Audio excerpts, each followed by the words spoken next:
Hey guys, welcome back. We are continuing our series of painting Chaos Champions today. And we're going to be doing something a little bit different. This is a Chaos Champion from 40k. Well, he's a Plague Marine actually. Technically, he's a champion of sorts in his own way. It's interesting how, generally speaking, we went from something that was more of an ordered sort of arrangement where every single character was kind of a champion in his own right, and now we've moved on to Plague Bearers, which are, well, Nurgle Plague Marines, which are more of a sort of systemic failure of an Imperial unit. Basically, your Death Guard Space Marine chapter more or less turned en masse during one catastrophic event. Therefore, it was a bit less of a choice compared to a lot of the storylines which are in the Realm of Chaos series of books, where generally speaking you have hubris or some other kind of personal failure lead to the desire to court the powers of chaos. In this case, it was an entire chapter following Mortarion, and they were becalmed in the war. And unfortunately, at some point, they were racked by plagues and diseases beyond endurance, of mysterious origin, though it must be said. So, how much of that can you blame on the individual Marine? Honestly, probably not a lot. Mortarion himself lasted a really long time, of course, because if anything, that chapter or that legion is known for its resilience. But at some point, eventually, he capitulated as well to spare his men the suffering, and as a result, the entire legion that was transported on that battle barge eventually turned to Nurgle.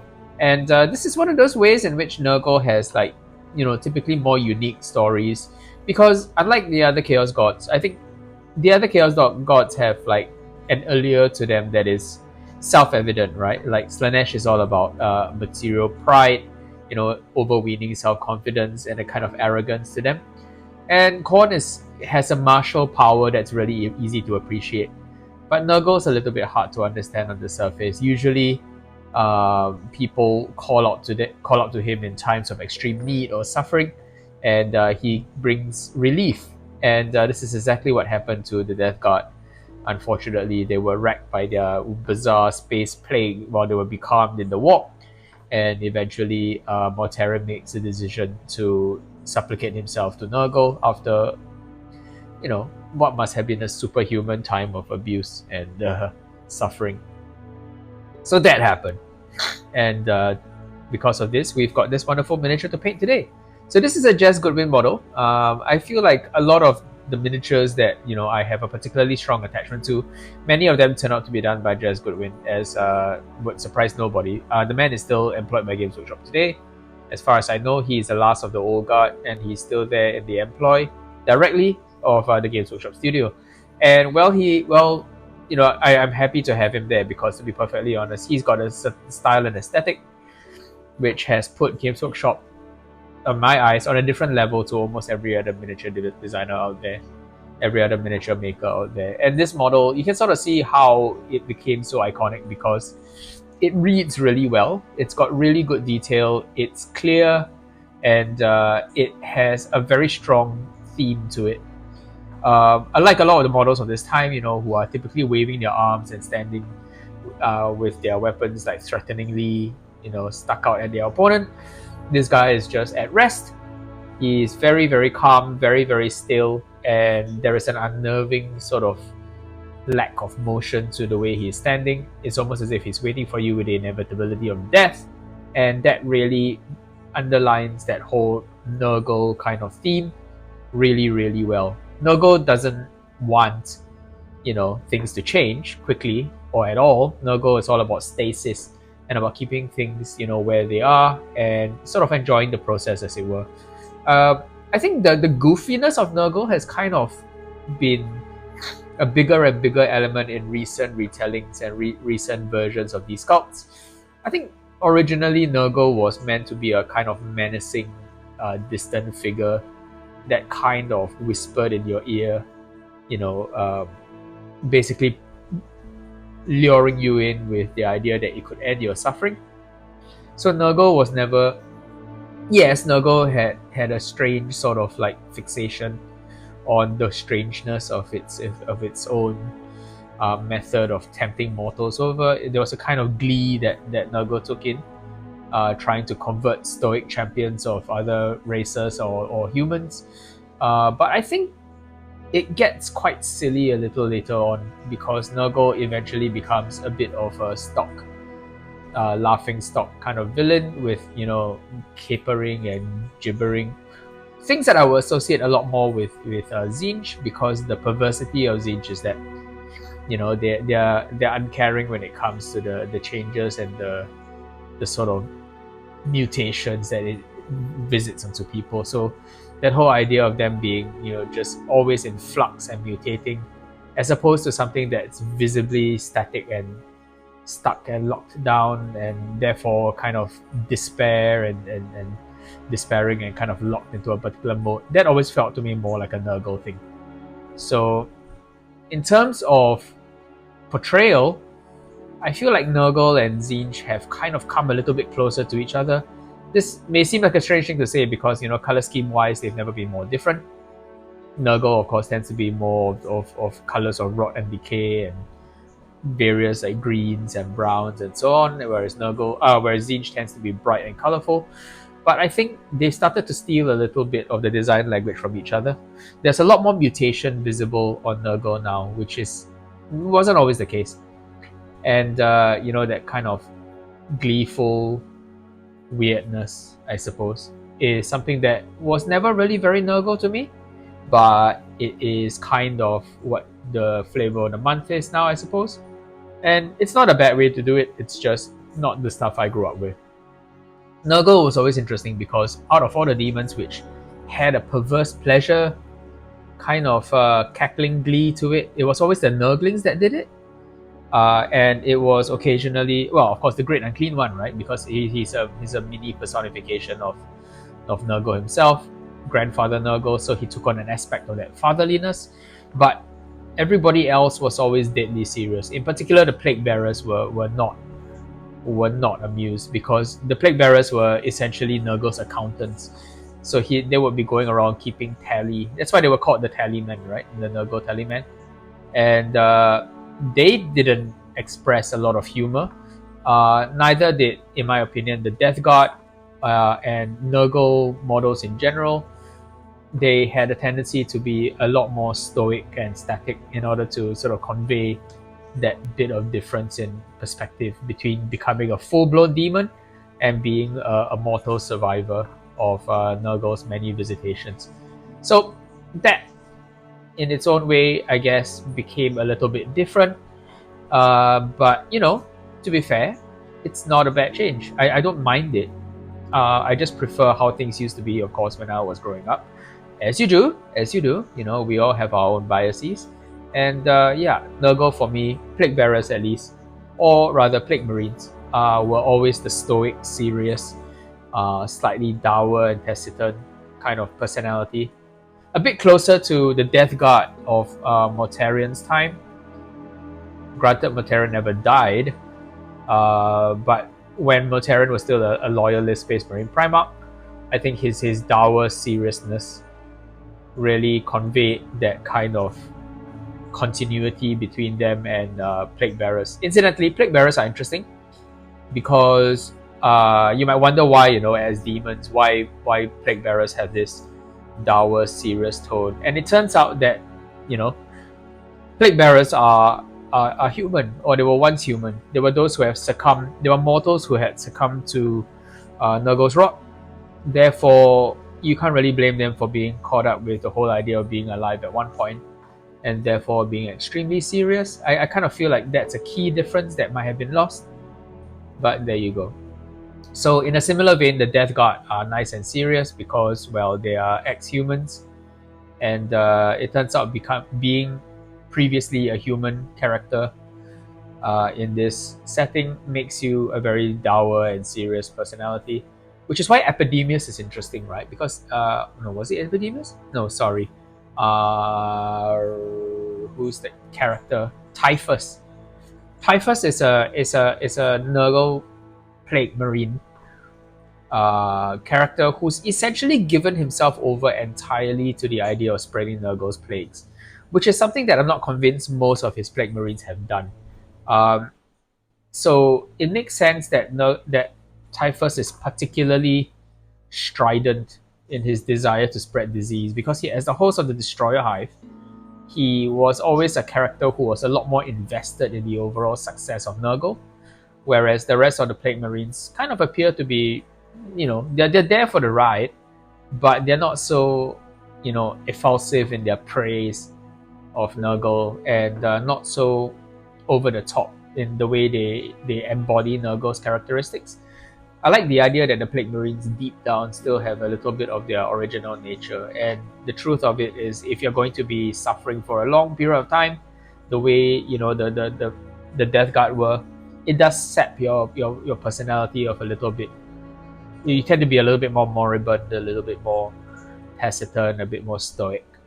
So that personality difference, I felt, added color to the panoply of Nurgle, simply because they had different personalities. I really enjoyed seeing this separate vision of how a Nurgle worshipper could be. But once more, it is what it is. My Nurgle champions will always be serious and dour whenever I use them in games. That's just how I prefer to express, that aspect of their personality. You are free to do whatever you like as well. Cool. So this is Plaguebearer Flesh. Finally, to get back to the miniature, this is Plaguebearer Flesh, and it's one of those colors that has wonderful utility to it.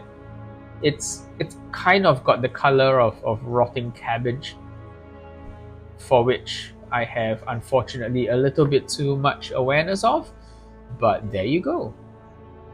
So, cabbage colored and very much on the yellow spectrum. So I think we'll be looking to balance this out with other colors so that it doesn't become overly yellowish and overly, kind of, what's the word I'm looking for? Overly gangrenous, I suppose. I like the idea that, because every Plague Marine is a vessel for the countless plagues of Nurgle, that they can each embody a different disease. I mean, certainly in the way they were named back in the day. They had a tendency to have very strange, almost like Latin names, almost like recollecting names like of diseases. So like you would have like Bacillus thrax or Moribundus, I don't know, something else, which I thought was quite cute because they sounded a little bit like scientific names for diseases. And if so far as you've got a rogues gallery of diseases that you can use, names which have been a scourge on humanity over its long history, it makes sense that these then become, aspects of various characters' names for Plague Marines. And I think that sort of really suited their nature. They sounded eternal and dangerous and, kind of constantly a hush on people's lips, that kind of thing, or a curse. So these names really suited the Plague Marines well in battle reports and as well as their own literature, of which, to be honest, unfortunately, there was not a lot, because I think Nurgle models, they tended to fall, or at least the basic Marines, right? The basic Nurgle Plague Marines tended to fall into the same category as Thousand Suns, unfortunately, because they were so stoic and so lifeless and so hollow looking. They had a tendency to be treated kind of like automata, which, to be fair, I don't think they really were. I think it would be fascinating to have a book story delving into the kind of psyche of a Plague Marine well within his shell. I imagine it would be in a constant state of torment, if I'm to be perfectly honest, because I don't think these guys are... I feel like they are probably a little bit more sentient than we give them credit for, and I don't think they are fully given over to the joy of Nurgle, as it were. But, that's my own headcanon, I suppose. Or at least that's the kind of story that I think Nurgle Plague Marines would really go well with, simply because something of this superhero, of the awesome, Death Guard Space Marine that has fallen so low must remain for us to look at this with any kind of sympathy and empathy. I think something that we connect to as mortal beings ourselves, at the mercy of diseases, just as these Plague Marines are. So I'm waxing lyrical about the treatment of Plague Marines in fluff. But you get the idea. I think the miniatures are just a really, really good jumping off point for us to explore different aspects of personality. And this Plague Marine is iconic because I think everybody loved this particular kind of picklehawk German helmet, this World War One inspired sort of spiky helmet with their unique sort of Nurgle Plague Bearer look kind of touch. A little bit more skeletal. This guy has only, well, he's got both of his eyes, so he's not entirely a Plague Bearer, but you get the idea. It kind of references that sort of grim visage that you have with a lot of the Plague Bearers of this era, and that's kind of cool. I really like that sort of continuity across different kinds of models. And because these guys had such a unique silhouette, you know, being rather wide and fat's not the word, bloated, I suppose. They had a great deal of personality and a very different silhouette, which I really enjoyed. Conceptually, I think they look brilliant. And this is just another example of Jez Goodwin's work. Wonderfully unique and special.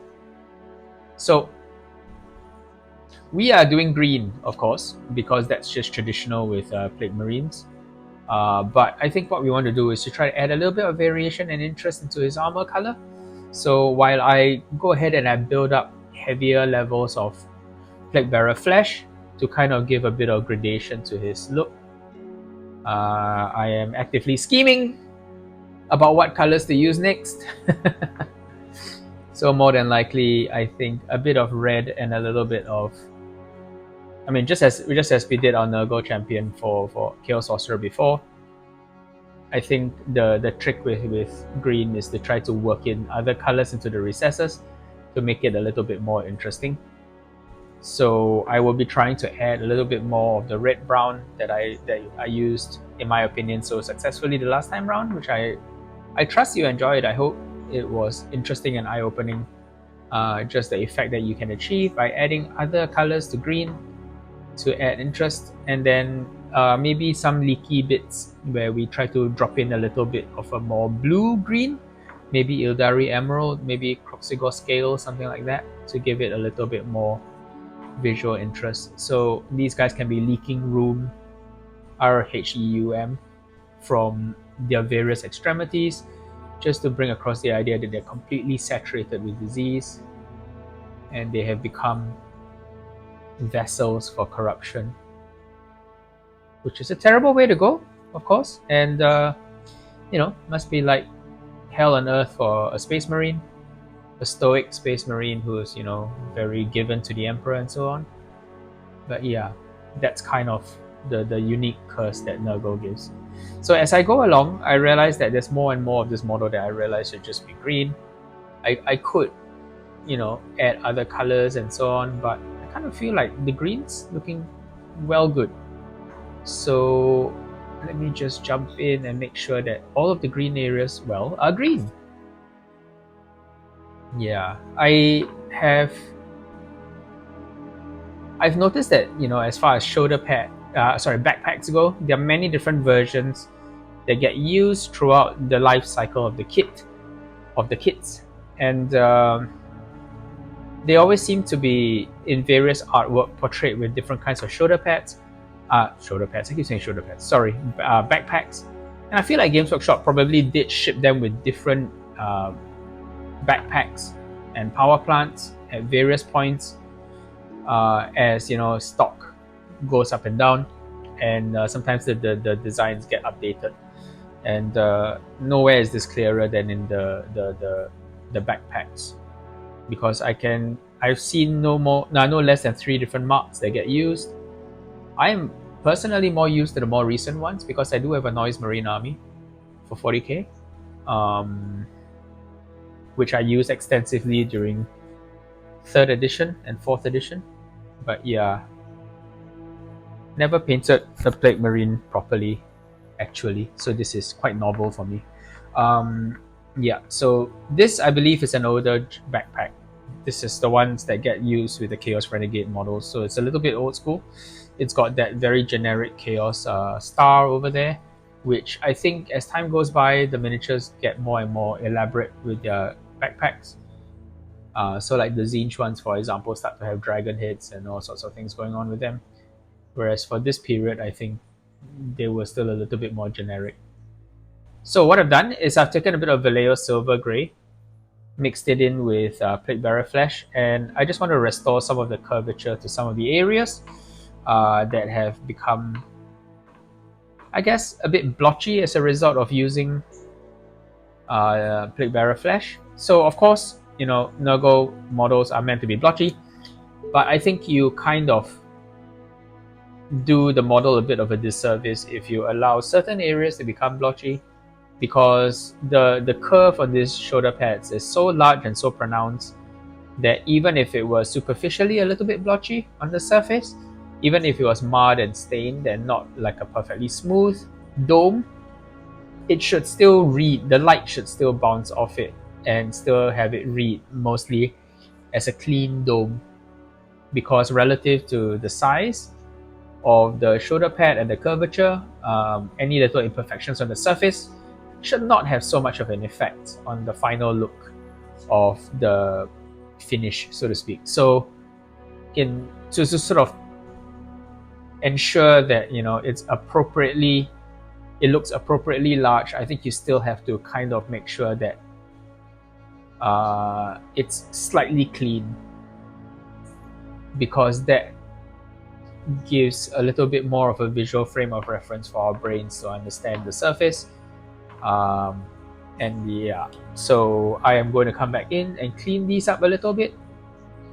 I guess what I'm trying to say is that if these were stained and pitted and dirty, they would still be relatively small areas of detail relative to the giant size of the shoulder pads.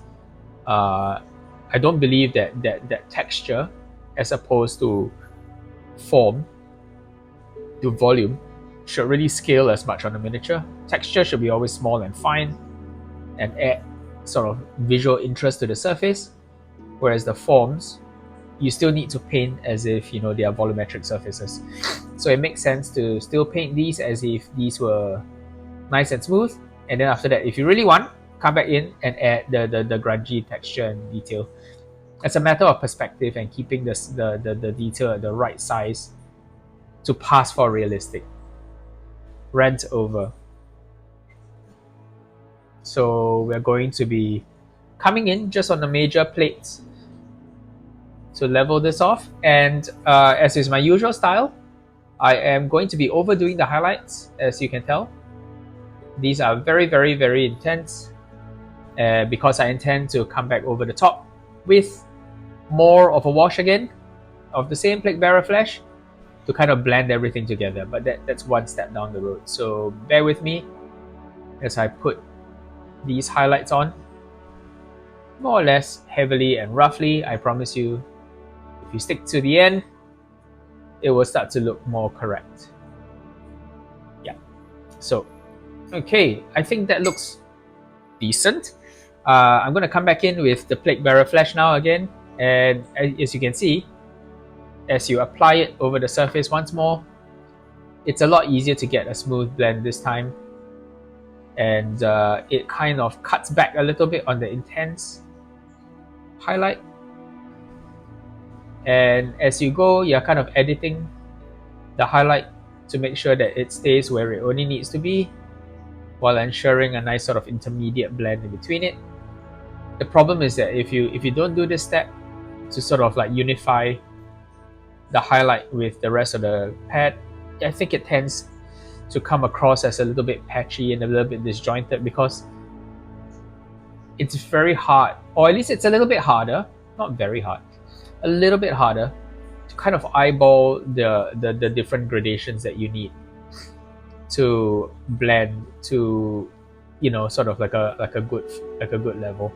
It kind of always feels easier if you just come back in and you dab a little bit of the original wash to blend the whole thing together, to make sure that, you know, the whole model looks fairly coherent while still getting the eye to rest on where it needs to be. Okay, so that's it for the armor so far. I'm going to jump right on to doing kind of the silver areas, of which there are many, so I better get cracking on this. So I am doing all the pipes. Yeah, I guess I would do the pipes in silver as well, just as a good start point. And we can come back in and detail that with a suitable colored wash. I feel like this model, because there are so many pipes under the surface, it makes sense to not do them all in the same color. Maybe two different colors. Maybe a coppery sort of color and something that's a lot closer to the blue end of the spectrum. Maybe like a Black Templar kind of look would be good. And of course, some parts of it should be that purple, not purple, that coppery tone, which is so iconic for a lot of Nurgle miniatures, at least as far as their minor details are concerned. I'm not going to worry too much about a lot of these rivets on the surface because there are plenty of them. They may become distracting if you kind of highlighted them all to the same degree. And distracting is not what we want. We want something that looks a little bit more unified. So a bit of this silver has gotten onto where it's not supposed to go. It's just a case of cleaning it up with a wet brush.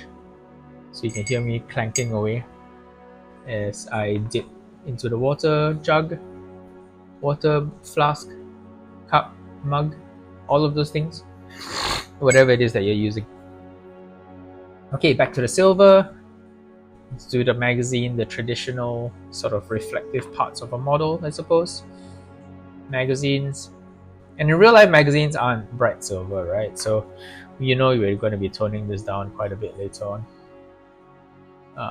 Barrel or muzzle. Maybe some of the workings of the bolter below, the little magazine receiver area. Pistol grip. To the back as well. Muzzle again, maybe a bit of the sight and a bit of the barrel showing through that brace. Let's go over the top. Forward sight, iron sight, depending on your terminology. Leaving just basically that large panel over there to carry a little bit of color, to add interest. The little bolt camp pin at the back. I imagine that's something that's useful for when you strip your rifle, Mr. Nurgle Marine, sir. And that sort of bolt, exposed bolt section at the end. And then we go back to doing the trim on the shoulder pads. Trying to be as neat as possible. Now this secondary weapon that he has over here looks really interesting. This is it almost looks like a, I don't know how to describe this. This pistol looks a little bit more like, almost like a little flintlock pistol. And that's something that's really nice about these models, right? Because this was so early in the process of developing the iconic looks for these kinds of models, there is quite a bit of experimentation in kind of the details and forms that you get on these miniatures. War gear wise in the game, I think Plague Marines were famous for blight grenades. I think that was specifically something that came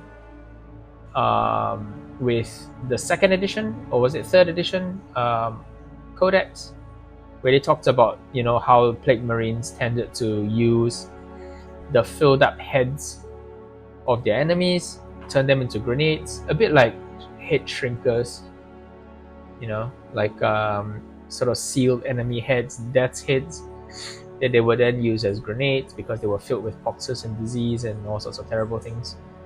And they would lob these at the enemy. Very medieval style, very grimmed out, very gothic. But this model doesn't appear to have any of those, so maybe he's already expanded his. Or maybe he is on the search for new equipment, new heads to then seal up and turn into blight grenades. Who knows? You see how it goes depending on how well this guy performs in a game, I suppose. We do this little Chaos Skull on his back.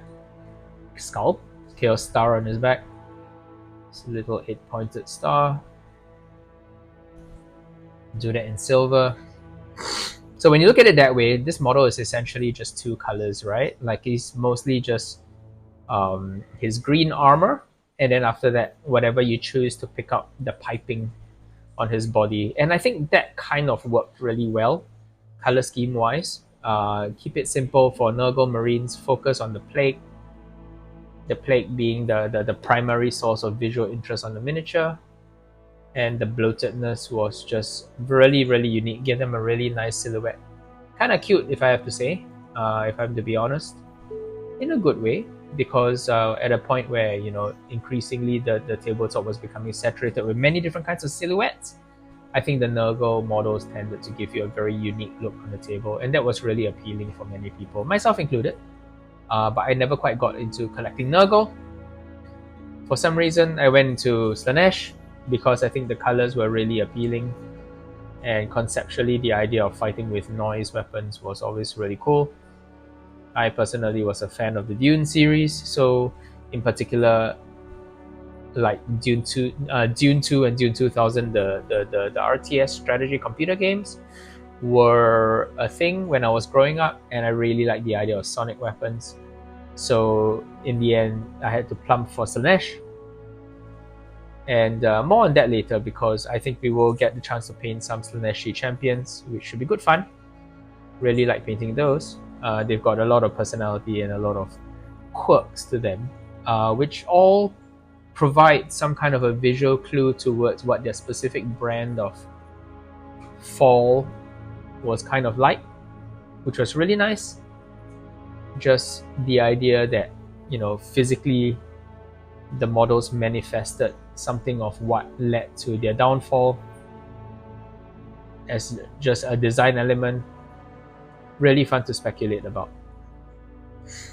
Okay, so I think we're just about done with all the silver bits. I might have missed one or two little bits, but we'll catch them as we go along. The backpack I'm choosing to keep fairly simple.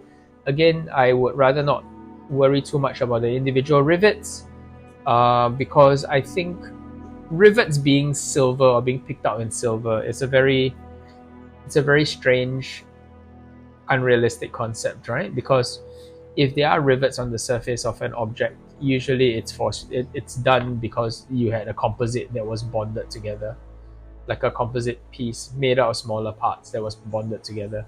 So it would make sense that if you were going to paint the thing in a particular color, that painting would come after the thing was bonded together. So the rivets, in short, will get painted right along with the rest of the material. I mean, this is certainly how it was with World War II, where you could sort of see little bits of evidence of the production process. So, for example, like the whole issue of Sherman tanks and whether they had cast turrets or welded turrets or hulls would just be one of those interesting things that people could, you know, who were so inclined, could nerd on about back and forth forever. And I thought that was always an interesting little detail that should not be wasted. I'm gonna put a little bit of ice yellow into the eyes first, simply because they're kind of small and hard to get to. So it makes sense to maybe with a bit of blazing orange, Vallejo blazing orange, vermilion. So let's go ahead and put some of this there, kind of like a pre-highlight, so that when we come in with the wash, with the contrast paint, red, we can just worry about getting it into the right spots and not trying to leave room for highlights or anything like that later on. We'll see how it goes. We're going to do the same onto his little Nurgle symbol on his loincloth, his groin plate. There we go. Nice and orange. And then we can come back right in with the red contrast paint to sort of darken that up a little bit. Okay, cool. I'm going to move on to Militarum Green, which is an altogether darker shade of green. It's kind of the big brother of Plaguebearer Flesh. A lot less yellow, in my opinion, but kind of still within the same ballpark to provide an effective shade. And I think this is where we want to reinforce a little bit more depth into separation points on the armor so that visually it reads better. I find that Plague Flesh, although highly effective at creating a visually interesting color, tends to have a problem with providing enough depth for the darkest points of the armor. So it makes sense to come in with a more saturated green to emphasize those really deep dark points, and one that blends quite nicely into it as well. In my opinion, is Militarum Green. Really like this color. So yeah, just overall a really good choice to blend these areas together to be interesting. And because this is a Nurgle model, there's no need to go too overboard with getting it, perfect. But at the same time, you want to still respect the geometry on the surface. So if the model has strong geometry, you want to make sure that that remains evident and that you provide enough depth to recognize that fact, to respect the geometry on the surface, so it looks just right.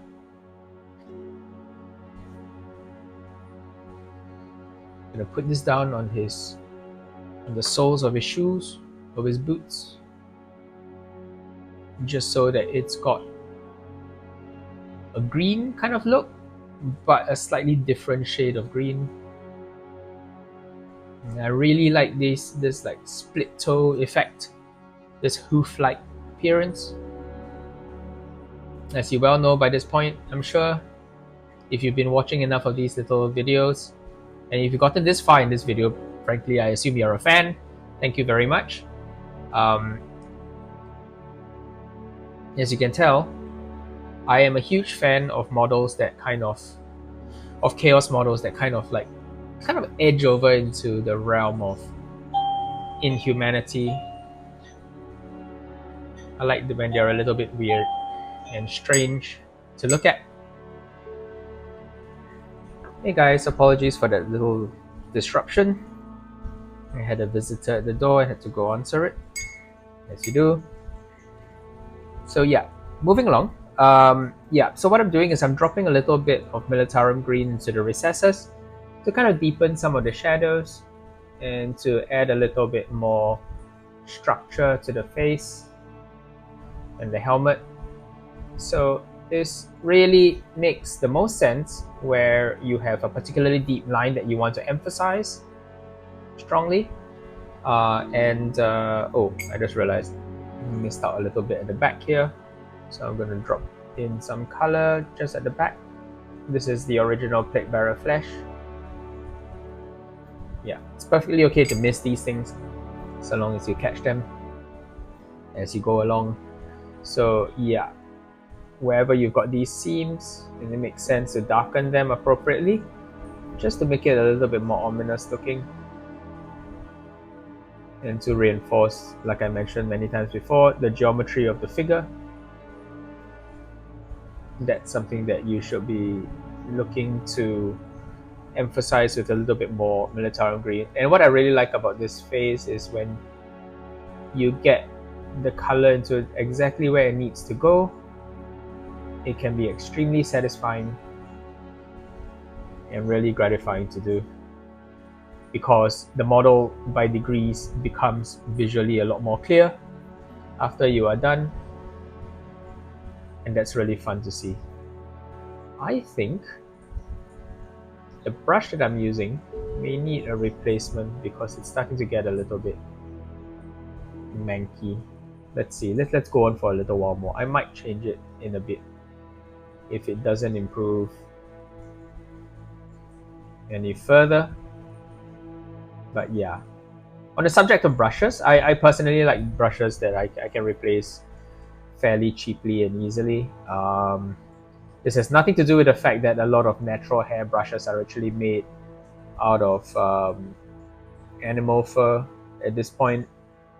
It's just I prefer the finish of that I get when using acrylics. I think they're just a little bit stiffer and a little bit more to my taste because they feel a little bit more like drawing with a pencil.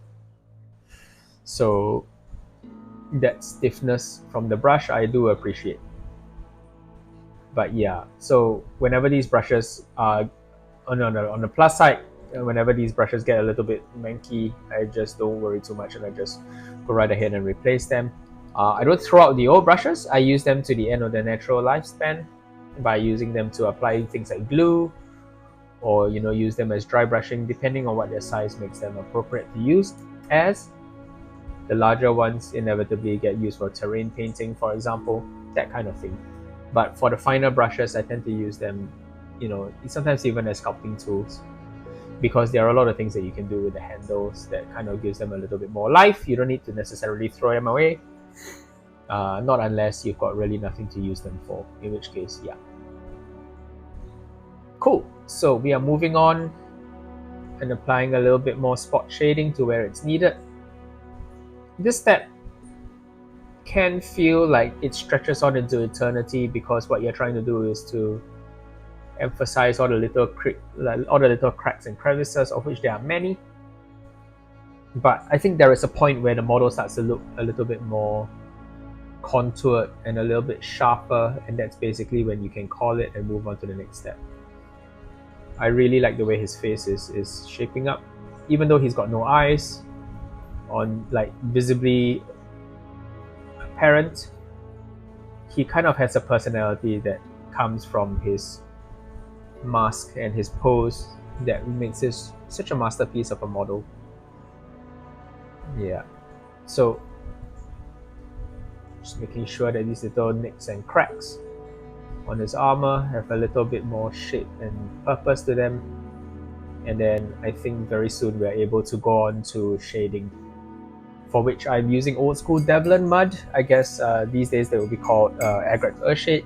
Although to be fair, there is a bit of a difference between the two colors, because I find that Aggaros Earthshade has a little bit of almost like a pink purple kind of tone, whereas Devlin mud tended to be a lot more desaturated. And so that was always more of a color that I preferred personally. So let's see how that goes. Ooh, there's a little bit of schmaltz over there, but I'll fix that in a bit. Yeah, there we go. So I kind of like the way this looks. It's nice and desaturated. It's brown, yes, true. But because the green is so vibrant, it's a really good counterpoint to that virulent color. And it gives Nurgle models a really interesting kind of character to them on the battlefield, because there's no army that looks quite like a Nurgle Death Guard army. It makes them very special indeed.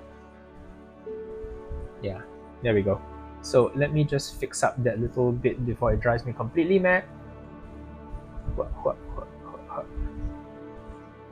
Oh, it's not obeying. Obey! Not quite. A little bit more, I think. A little bit more intensity to take away this little irritating bit of silver that shouldn't belong there. Yeah. I'm going to have to come back and then do a bit more green. But yeah, sometimes it's just about fixing these little things as you spot them, because you might miss them the next time round, and then all of a sudden they're there on your final photograph, which is like ugh. Anyway, so let's move on to doing the shoulder pads. So now I know for certain that I want the shoulder pads to be in this brown stained color. There's Devlin mud over silver kind of look, which I find very appealing, oddly. Mostly because it's got an interesting reddish hue, but not so much that it turns it into like a Gorgrunter fur situation. It's visually quite unique. I want to drop a little bit of it on the backpack here as well. And I'm trying to basically find places where Some areas should definitely still be in silver. So I'm going to flip from place to place a bit, don't mind me. And hopefully at the end of the day, you can tell, which areas I've chosen to do in this color as opposed to like more of a paler silver or closer to a black, a desaturated black. So just to clue you in a little bit on my decision making process for models like this, I try to take a model visually and separate it into practical bits, parts of the model which serve a practical purpose, like their blades, their weapons, their working surfaces, I guess is the better way to put them, and then separate them from what is essentially armor or decoration. So if you can look at it that way, you can break it into three parts. You can have working surfaces like blades, you can have like armor, plates, and reinforcement. Those serve a function, although they are not quite going to be the same quality or temper of steel or material as the case may be. And then lastly, you want to have a look at which areas are just filigree or patterning. And once you've sort of broken that down like three ways, you can more readily come up with a color scheme that sort of respects what each individual part is for. So your eye is naturally drawn to the bits that make the most sense for their given function. So in that case, in this sense, your aesthetic appearance follows the function, and there is an internal logic to the model. Yeah. So shoulder pad trim, I don't see it as a working surface. So I am going to be doing this in this color. I think the working surfaces would probably, like the bottom muzzle, for example, I would probably do that in probably like a dark silver, maybe with a bit of rust in it. But yeah, definitely a better maintained part of the model. Although what's better maintained on a Nurgle miniature is kind of going to beg a few questions. But yeah, something that moves regularly enough that it's kind of self-cleaning, or which basically gets used often enough. So those are the parts which will be a lighter color, and then the parts which are going to be picked out in this brown, I imagine a little bit more caked and encrusted, and therefore have a little bit less of a shine to them. And we're going to be doing this in a few coats, so don't worry if it doesn't look immediately like it has color on it. Devler Mud is not the strongest color in the world out of the pot, but over time it does build up nicely into something that has lots of shading and would look pretty good. So again, you can reuse this to reinforce some of the areas.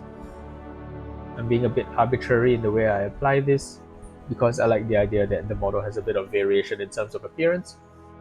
But yeah, just have fun with this, I suppose. The third color that I want to come in to do that decorative sort of look would probably be closer to a dark sort of green or green-gray. So more than likely I will use Gryphcharger Gray, which is again one of my favorite colors, for adding a different personality to the surface and to pull us towards cooler colors once more, again to provide that interesting variation in tone and hue. Okay, so Picker Hawk, I'm having a think about that little spike. Probably I will keep in the working color because I want it to look sharp and dangerous, even though I don't think this guy's going around like headbutting many models. Let's just leave that.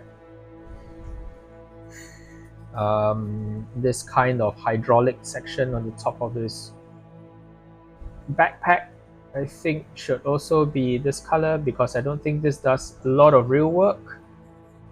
It's just a cool looking area of detail. So what you are seeing me do now is my tried and tested, patented finger rest technique.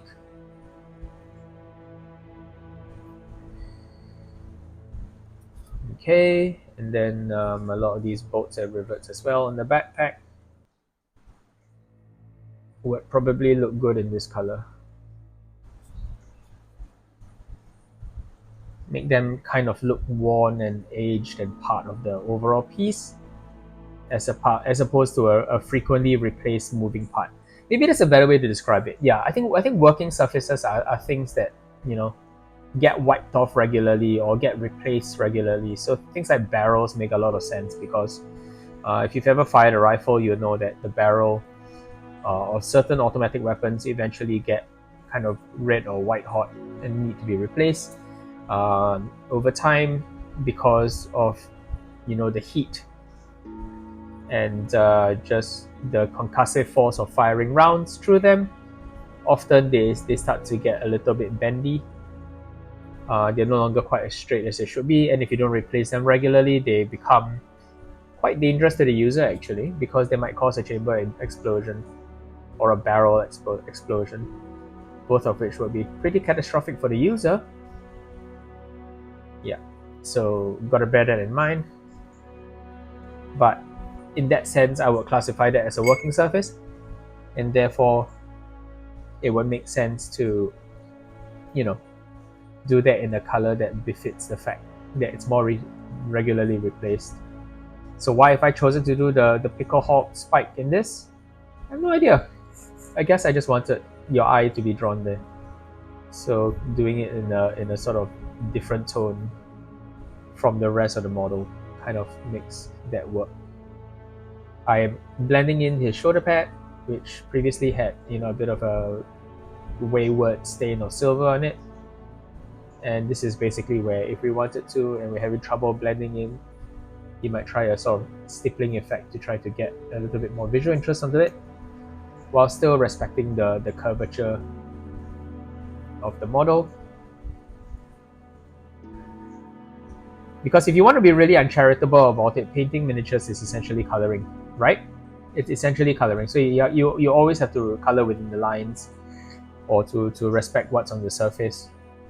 Even if you want to add in like freehand or a freehand pattern, that freehand pattern still works within the real life physics and the geometry of the model. Therefore, it shouldn't be haphazard and messy. It should still follow the planes and surfaces of the model, which is still important. And yeah, the way we paint it should reflect this, because it's a lot harder to fight against the geometry on the model. Because if you fight against the geometry of the model, that means if you paint on textures and surfaces that don't mimic or work with the contours of the actual miniature, the reality is, if you sort of look at it at the wrong angle, it's going to look really off.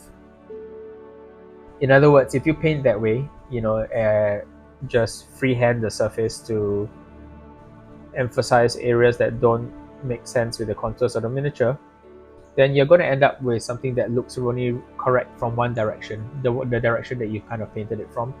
And if you rotate it in your hands, or you sort of like look at it askew, all of the surfaces would kind of reflect light the wrong way. They would immediately be apparent that there's something wrong going on there. So now I feel like there is an interesting thing that you could do with a miniature, maybe that's sort of unearthly or ghostly or supernatural, like a ghost, where you paint it to look like it's coming out, like you deliberately paint it to not work with the geometry of the surface, so it looks wrong. But for now, I can't think of how that might be. Let me know if you have any thoughts about how something like that could work potentially. I think it will work really interesting as a thematic paint job. It would, you know, reference the kind of unearthliness of the subject matter, simply by refusing to obey the rules of the model, so to speak. But yeah, have a think about that, I suppose. Maybe one day I might actually paint something that had that personality to it. Cool. I am going to jump back in with a little bit of black, and I'm going to drop this onto that section over here.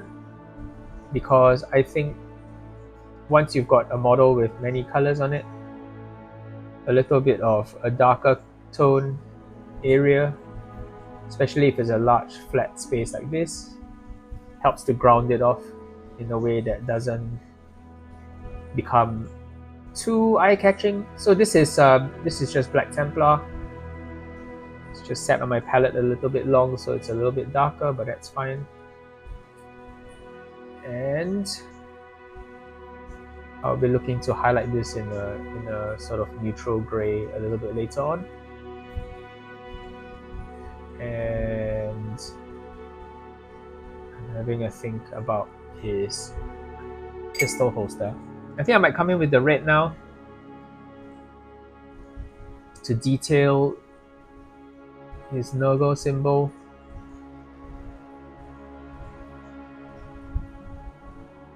So what I'm doing is I'm just leaving a little bit of an orange highlight in the top right hand corner of each one. And I'm going to try to do the underside of his... I'm going to switch brush at this point, because I think this brush has given its best already.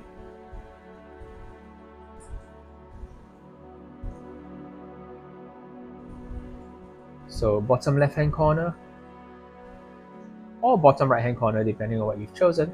I've chosen bottom left. Just be consistent with it, I suppose, because if you're trying to create that sort of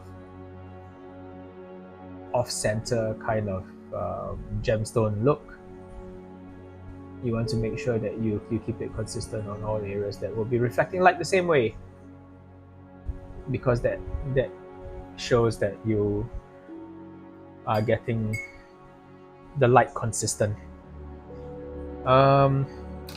Kind of tempted to do his holster in red as well, so let's go ahead and do that.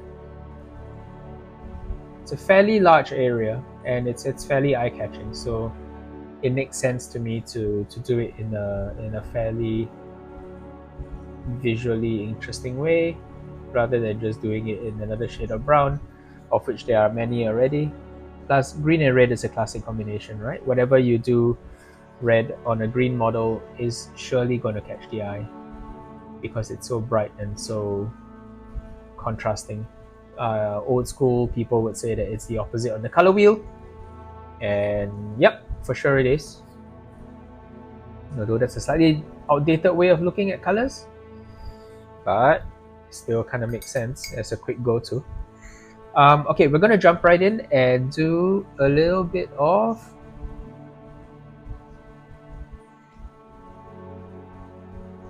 Gryphcharger Grey on some of these pipes.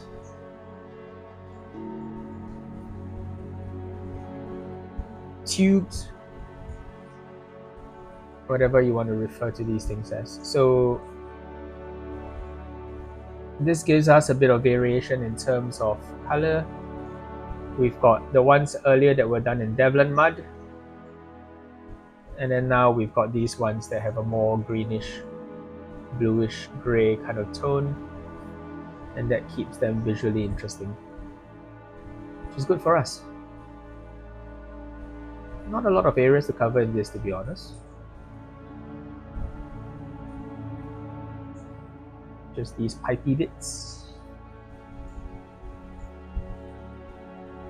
But they are appreciably different from the ones covered in Devlan mud / Aggaros Earthshade.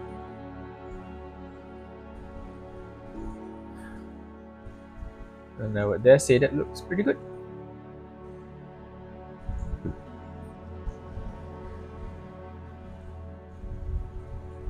Okay. Yes. This area as well. I forgot this panel here.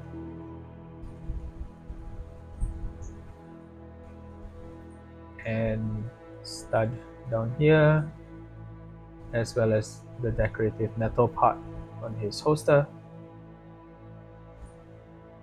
It can all be this desaturated brown tone. You know what, I'm going to do the whole pistol grip as well until I decide what exactly I want to do with this, because it's so visually interesting. But at this point, I'm not sure how many other colors I want to introduce into this figure. So we can just go right ahead and do that. Now, as promised, now we're going to move on into working. Oh, wait, hang on. Yeah, let's do this as well. We're going to go on into null oil for the working areas, working metal surfaces.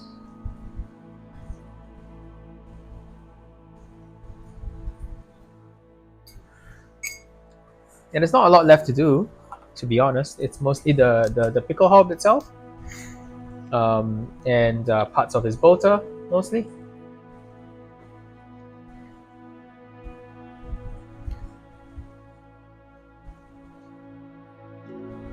Oops. Wrong color.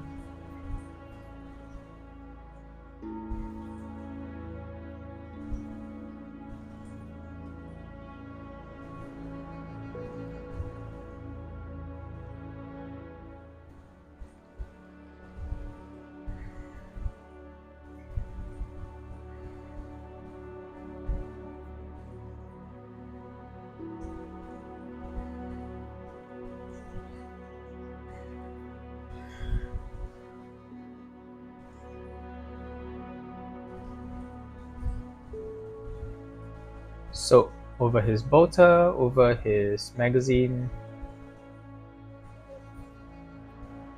over the barrel, the forward, the iron sight, the other side of the magazine. And go ahead and slot this on fairly thickly, and we can come back and clean it up as needed. So again, my rant about drilling out your barrels, I don't think it's necessary personally. I know why people do it, I get it. I just don't do it myself, because I feel like if you shade correctly with a wash, you already kind of get the right pattern forming on the tip of the muzzle, and that's more perfect than I can do by hand anyway. Pretty happy with how that looks. I don't think it looks bad, so yeah, quite happy to leave that as is and let gravity take its course. Just putting a little bit more shade where, you know, a little bit of extra emphasis might be nice. Some of the plates around that, you know, could do with a little bit more definition, as well as around his eye.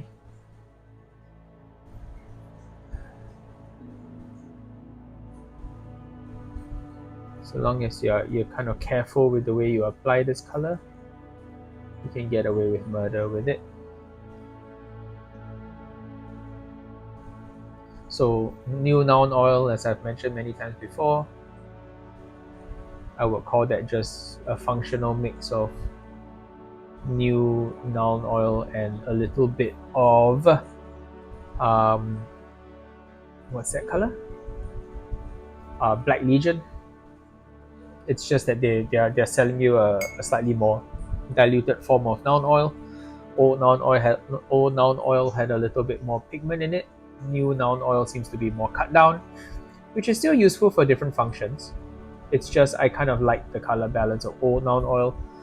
So to get back to the way it used to look, just add a little bit of Black Legion, a very tiny amount, maybe a drop or two, and immediately it will start to perform a lot like the old one did, because the new contrast paint is, or rather the new shades are built on the same formula as as new contrast paints. So you can almost just think of them as contrast paints with different colors. They work just fine. So I think he's looking pretty good. Quite pleased with the way he looks. I kind of want to come in and do some extreme highlights once I'm done with the last of his metals. But I think he's looking like a handsome boy in the service of Nurgle, spreading plague and being dour and taciturn and slightly grumpy. I guess that's the defining personality I see in Nurgle models. They kind of look always a little bit down and depressed on purpose, and I kind of think that's how it should be, because it contrasts nicely with the offbeat personality of the demons. So I really don't like it when, I guess, Plague Marines have the same attitude as demons, because it kind of loses something in the execution of their it kind of hides the difference in the personality of the humans or once mortal followers of Nurgle, as opposed to the demonic entities that really revel in the plague and the disgustingness and the nastiness. I like the fact that the mortal followers have a slightly different opinion about what it's like to be a Nurgle creature. So yeah, not too keen on how it's changed, but so there. A lot of people are fans of the new direction, and that's perfectly okay. If you enjoy it, that's great. Love it. No issue there at all. I, for one, am really happy that Mortaran is back. Because I think he's a cool dude. He's got an interesting personality, and he's got a interesting story to tell. Quite unique from any other Chaos character. And that's always a good thing. More Chaos, more better. I like Chaos quite a bit. Always have enjoyed them as a faction. Always wish they got a little bit more uniqueness and a bit more care and attention lavished upon them. But alas, not always to be. I speak of you, 2nd edition Chaos Codex. Greatest of tomes. Cool. So, just adding a little bit more detail to the bolter casing. So I always like to have a part of the model that's at least a bit more sharply highlighted, because I think at the end of the day this is a miniature, so when you look at it as a total package, it always helps to have at least one part of the model that showcases your ability to highlight these things. And I don't mean do it in a place where it's not thematically appropriate, but most models have at least one part of the model where it's thematically appropriate to have a nice sharp highlight, right? So it shouldn't be too difficult to find a spot for you to express this particular aspect of painting. Just typically a good idea to have it somewhere. Yeah. Cool. I think he's looking pretty handsome. I like he. And very, very appropriate he is for Halloween right now. So a last little bit of highlighting to clean up some of the areas and to draw the eye. So the space between his eyes. I really do like the way this model is starting to take on some of the cyclopean aspects of plague bearers. Most plague bearers, most if not all plague bearers, at least partially tending towards having just one eye, and that's a unique little quirk. Kind of gives them a unique look vis-a-vis the other demons. Which is not to say that Nurgle models have any trouble standing out in a crowd. It's just a particular unique trait that Nurgle has. That at some point Nurgle's rod makes their eyes merge into a single baleful eyeball, and their foreheads start to sprout a singular glorious horn. And since Nurgle's rot is the apex disease of the Warhammer world, capable of making even Space Marines submit, even a Space Marine Primarch, even such a mighty being is not immune to the power of Nurgle's rot. I kind of feel like that even at this level, the effects of Nurgle's rot are being continuously seen. Really cool aspect of the lore. And I really like to emphasize the world building that's already there for greater effect. So this highlight, what I'm seeing is, because I put in a little bit more pure white into it, it's slightly desaturated, and I really enjoy that, because I like the idea that, you know, depending on where you look on a Nurgle Marine, they're so composed of different surfaces and textures that they reflect light differently, and therefore that play of colors on the surface of a Nurgle model is really pleasing. I don't know, man.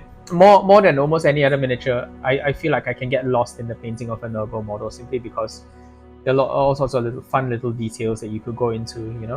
You can really go super disgusting with Nurgle models, and I think that is testament to the amazing job that these models do to portray that sort of iconic character. And again, this is a Just Goodwin piece. At this point, one shouldn't be surprised with the emotions that Just Goodwin can make you feel when painting a miniature, or how easy it makes to let you foray into the Warhammer world, 40k world, because his miniatures are just so evocative and interesting. We'll move on to grab a little bit more Plague Bearer flesh to knock back the highlights as we want to do, to help it blend together a little bit better.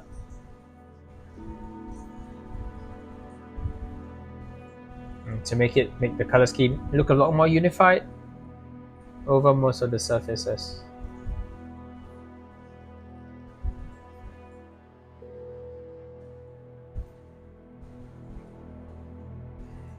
Because as much as I like the way the highlights produce these points of interest on the surface, they also kind of knock back the saturation quite a bit. So often it's required that we pull it all back in line to help it blend together to be one cohesive miniature. I think that looks pretty good. Okay, I hope you've enjoyed watching me paint this guy. Have a good one. Front and back. Yeah. Cheers, guys.